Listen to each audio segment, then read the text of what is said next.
ওং নমো ভগবতে রামকৃষ্ণায়। দিব্যত্রয়ীর চরণে প্রণাম জানাই। বিশ্বকবি রবীন্দ্রনাথকে বিনত শ্রদ্ধাঞ্জলি অর্পণ করি। মঞ্চে উপস্থিত পূজনীয় বাসবানন্দজি মহারাজকে ভূমিষ্ঠ প্রণাম জানাই। মহানন্দজি মহারাজ রয়েছেন, আরও অন্য ব্রহ্মচারী মহারাজ সন্ন্যাসীরা যারা কাছে রয়েছেন, দূরে রয়েছেন, সকলকে প্রণাম নমস্কার জানাই। অলোকদার একটি অত্যন্ত মনজ্ঞ ভাষণ আমরা শুনেছি, তাকেও নমস্কার জানাই। শিক্ষক শিক্ষাকর্মী যারা রয়েছেন, প্রাক্তনীরা যারা রয়েছেন, অরূপদা রয়েছেন, সকলকে নমস্কার শ্রদ্ধা জানাই। আর অনুষ্ঠানের মধ্যমণি প্রিয় ছাত্র ভাইয়ারা, গতকাল তোমাদের খুব ভালো রেজাল্ট আমরা দেখেছি, সবাই মিলে আমরা খুব সোচ্ছ্বাসে এনজয় করেছি তোমাদের মাধ্যমিক পরীক্ষা। অবশ্যই তারা হয়তো এই মুহূর্তে পরীক্ষার্থীরা এখানে উপস্থিত নেই, তো তাদের প্রতিনিধি হিসেবে তোমরা রয়েছো, ভাবিকালে তোমরাই তাদের বিজয় পতাকা বহন করবে, তোমাদের অভিনন্দন জানাই। তো সত্যি আজকের অনুষ্ঠানে এটা একটু আমার দিক থেকে কিছু বলা, এটা অনধিকার চর্চার সামিল হচ্ছে। রবীন্দ্রনাথ তার সাহিত্যের যে সুবিস্তৃত পরিসর, সেখানে আমার আদপেই বিচরণ করার সুযোগ হয়নি। এবং আমাদের জাতীয় জীবনে আমাদের মননালোকে কোথায় তার স্থান, এই সম্পর্কে ইতিপূর্বে আলোচনা হয়েও গেছে। কিন্তু নিশ্চিতভাবেই একজন সাধারণ মানুষ হিসেবে, শিক্ষাসেবী হিসেবে একথা বিলক্ষণ জানি যে এত সত্ত্বেও রবীন্দ্রনাথকে অস্বীকার করতে পারি না। ওই যে বায়ুর যথৈক ভুবনম প্রবিষ্ট রূপম রূপম প্রতিরূপ বহিশ্চ, অলোকদা বলছিলেন জলের মতো, তো বায়ুর মতো, অক্সিজেনের মতো রবীন্দ্রনাথকে মুহূর্তে মুহূর্তে প্রয়োজন। শঙ্করী প্রসাদ বসু, প্রখ্যাত বিবেকানন্দ গবেষক, অত্যন্ত মূল্যবান একটি কথা বলেছিলেন, নতুন যুগ যখন আসে, যুগধর্ম সংস্থাপনের জন্য যুগাবতার আসেন, সেটা প্রচারণার জন্য যুগনায়ক আসেন, তার পাশাপাশি একজন যুবক কবি আসেন। কেন আসেন?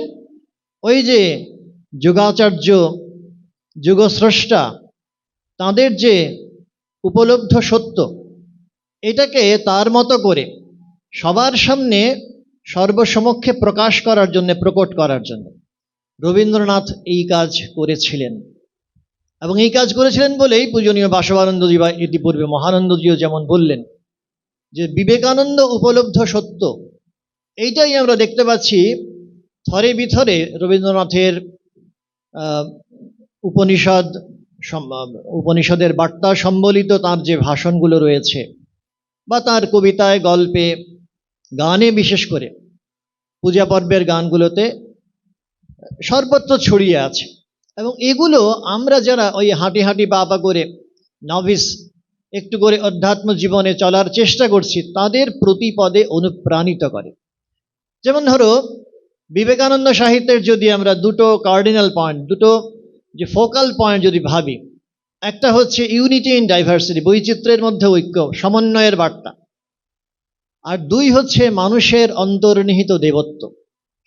রবীন্দ্রনাথের গানে কিন্তু পদে পদে এই কথা উচ্চকিত কণ্ঠে ঘোষিত হয়েছে।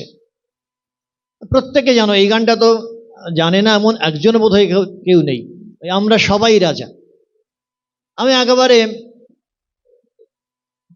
পাড়ার গ্রাম ক্লাবের গান, এই জায়গা থেকে, এই মোড়কটা ছড়িয়ে দিয়ে যদি আমার সাধন জীবনের সেই প্রেক্ষিতে যদি আলোচনা করার চেষ্টা করি, যদি দর্শন করার চেষ্টা করি, দেখতে পাই সত্যি বৈদান্তিক সত্যের এত সুন্দর উপস্থাপনা আমরা কল্পনা করতে পারি।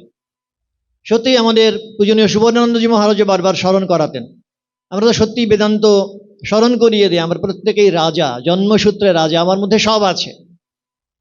রবীন্দ্রনাথ স্মরণ করাচ্ছেন, আসলে ওই রাজত্বের আমার যে জন্মগত অধিকার, স্বরাজ আমার জন্মগত অধিকার, এটা লাভ করার জন্যে স্বামীজি যেমন আসার্ট করছেন, চারটে রাজমার্গ আছে, জ্ঞান আছে, ভক্তি আছে, কর্ম আছে, যোগ আছে।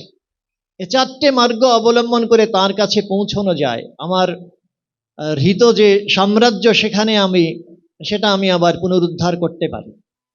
রবীন্দ্রনাথ শোনাচ্ছেন, বিশ্ব সাথে যোগে যেথায় বিহারো, সেইখানে যোগ তোমার সাথে আমারও। এই পরমাত্মার সঙ্গে জীবাত্মার অচ্ছেদ্য সম্পর্ক আছে, আমি চাই বা না চাই এটাকে কোনোভাবে অস্বীকার করতে পারি না। অস্বীকার করতে পারি না।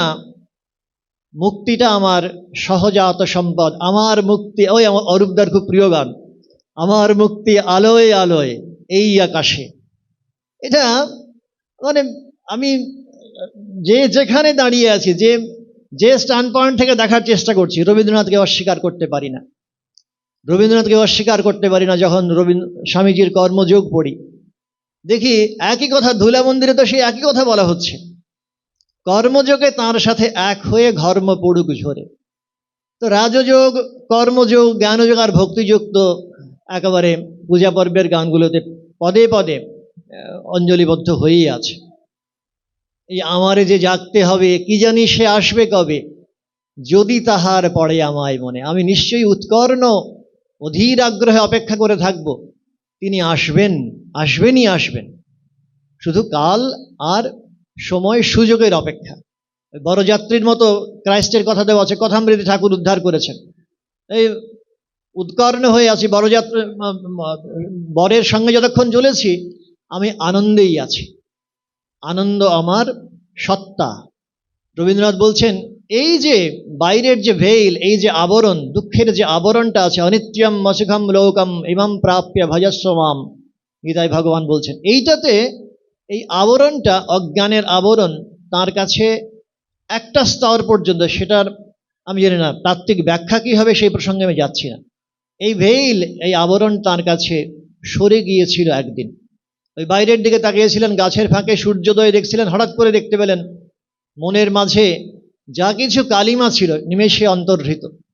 আর ওই বিশ্বাত্মার সঙ্গে, বিরাট আত্মার সঙ্গে আমার যে সহজাত সম্পর্ক, সেইটা তিনি আবার পুনরাবিষ্কার করতে পারলেন। তো সেই যে মিস্টিক রিয়েলাইজেশন, এটা নিশ্চিতভাবে আমরা যারা রয়েছি রামকৃষ্ণ পরিবারে, তোমরা যারা রয়েছে প্রিয় ছাত্র ভাইয়ারা, প্রত্যেকের কাছে এটা সম্পদ। জীবনে দুঃখ, ঘাত, প্রতিঘাত এগুলো তো আসবেই, কিন্তু তখন রবীন্দ্রনাথ বারবার আসবেন আর স্মরণ করিয়ে দেবেন। তোমরা যে উদ্বোধনী সঙ্গীতে যে গানটি করলে, তোমা মাঝে অসীমের চির বিস্ময়, মানুষের মাঝেই অসীম আছে, পরমাত্মা জীবের মধ্যেই নিহিত হয়ে আছেন, তাকে আবিষ্কার করা, সেটাকেই স্বামীজি বলছেন manifestation of perfection, manifestation of divinity. সেই চ্যালেঞ্জটা আমরা যেন গ্রহণ করি, এই প্রার্থনা আজকে আবার ঠাকুর মা স্বামীজির কাছে, যুগকবি ঋষিকবি রবীন্দ্রনাথের কাছে। ওং শান্তি শান্তি শান্তি, হরি ওম।